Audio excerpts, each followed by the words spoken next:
Okay, we're going to start with the nation. Workers deserve commensurate reward for hard work, says government. NJC hammer falls on 3 judges. Edu, reforms driving long-term private sector-led growth. Aidatiwa to complete ongoing projects. Bank charges on SMS alerts go up by 50%. President should remain in South till 2031. Ibas retrieves government vehicles from suspended deputy governor. And Lagos ready to host Afrima 2025, says Sanwo-Olu. Okay, which story are we starting with? Okay, I could start with the major headline. So the federal government yesterday assured workers that their dedication, hard work and patriotism will be rewarded. The Minister of Labour and Employment, Muhammad Dinyadi, said the government was working earnestly to reward the tenacity, sense of purpose and patriotism of workers in line of duty. Nigerian workers are today joining their counterparts in the world to mark Workers' Day. So the 2 labor centers, the Nigerian Labour Congress NLC and the Trade Union Congress TUC and their other affiliates will mark the event at the various state capitals, Eagle Square in Abuja. The Senate President Godswill Akpabio pledged that the National Assembly will prioritize workers' welfare through labor-friendly legislation. The NLC urged the federal government not to compress the civic space by restricting citizens from freely expressing themselves. So the NLC President Joe Ajero spoke at the 2025 Pre-May Day lecture in Abuja. It was delivered by a professor of international law. That's Christopher Chukwuma of Nnamdi Azikiwe University, organized by the NLC, and the theme was reclaiming the civic space in the midst of economic hardship. In a Pre-May Day message to workers, the minister also stressed that the federal government appreciates the workers' commitment. He says, and I quote, "I allowed your can-do spirit, tenacity, sense of purpose and patriotism in line of duty while confronting emerging challenges to the well-being of all citizens. The government acknowledges and appreciates your altruism and will keep working earnestly to reward it." They also went ahead to talk about the theme of the celebration, which was reclaiming civic space in the midst of economic hardship. And they said this resonates with the president's commitment, to building a better Nigeria through renewed hope agenda, which focuses on sustainable economic, social and infrastructure development, also driving national progress, peace and prosperity. So they joined compatriots across the world to mark this year's Workers' Day with a lot of promise on how they can make workers' life better. There's also another news in another paper. When I get there, I'll break down that other aspect. Hey, so let me take the justice's story. This is quite interesting. So the hammer fell on 3 judges yesterday. The National Judicial Council has placed 3 judges on a 1-year suspension without pay. They are justices of the Justice Jane Inyang of Court of Appeal, Uyo Division, Justice Inyang Eko of the Federal High Court, Abuja Division, and Justice Aminu Bafa Aliyu of the Federal High Court, Zamfara Division. And this was approved by the Chief Justice of Nigeria, Justice Kudirat Kekere-Ekun. There are quite a lot of allegations here, but let me just take one of them. So Justice Inyang was found to have abused his office by issuing inappropriate ex parte orders for the sale of Honorable Udeme Esset petrol station and other businesses at interlocutory stage of the case. Then they said that furthermore, the justice placed a suspension for 1 year for what they've done. And there are quite a bit of other things. Let me take Justice Bafa was found liable for acts of judicial misconduct of Zamfara State versus EFCC, wherein his lordship granted an order restraining security agencies from carrying out their statutory duties and disregarded the doctrine of stare decisis in adjudication of the case. I'm happy that the Judicial Council is taking action, because a lot of people have always complained that many of our justices are corrupt. So when we start seeing the hammer on these justices, it kind of strengthens the confidence we might have in the Nigerian judicial system. Yes, so, well, let's see if we have that confidence in banks. So the banks have raised their SMS alert charges by 50% with effect today, May 1st.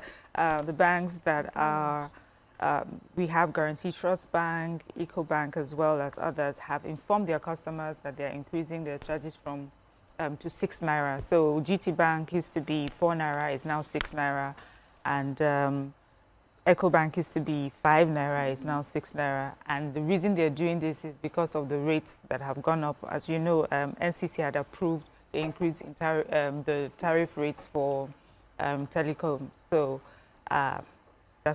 that's why it's going to affect us. I know that the banks had serious issues with the telecommunications firms because they were not remitting, the money for the services that they were providing them. And I know this was going back and forth. I don't know if they eventually resolved it. And now the prices have gone up.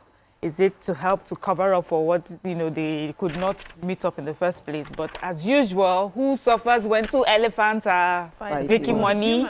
Consumers. Yeah. My problem is if they're going to remove from the main amount when you make transfer the first amount, then that ₦1 extra charge, you remove another ₦6. Then the is it something that's 1 point something charge that they usually charge, they remove another ₦6. So for every SMS alert you get on anything, you will be charged ₦6. You take your story?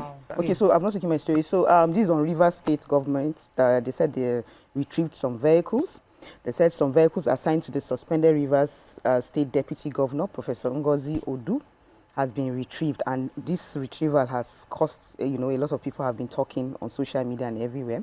They said the naval officers acting on the direct instruction of the sole administrator carried out the operation in a commando-style raid.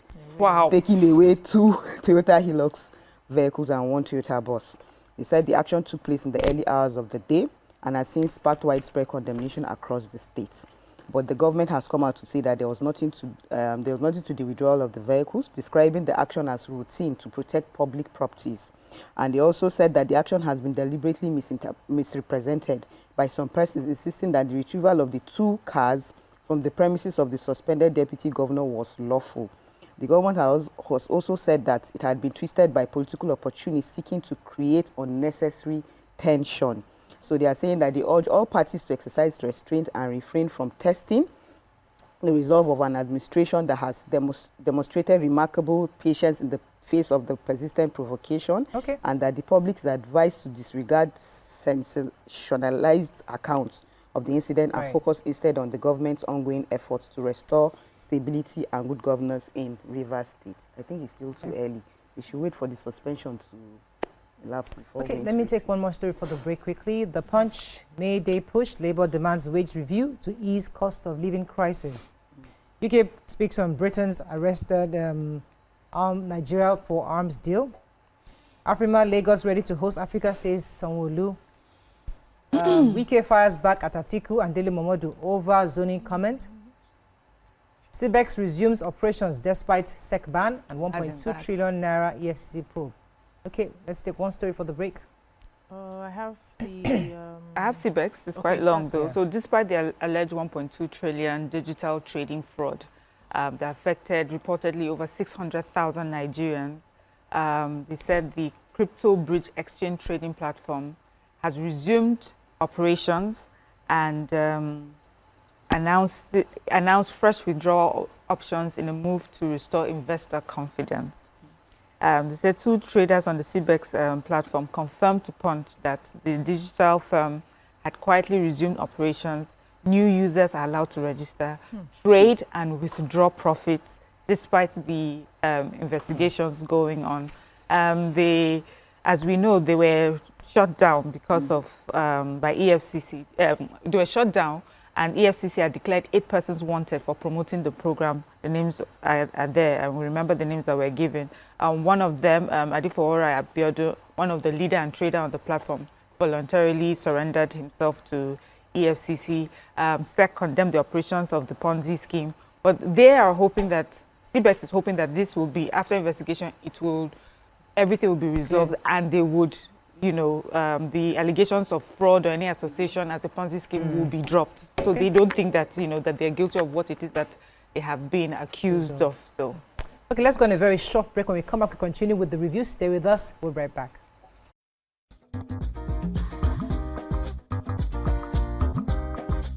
Stay tuned.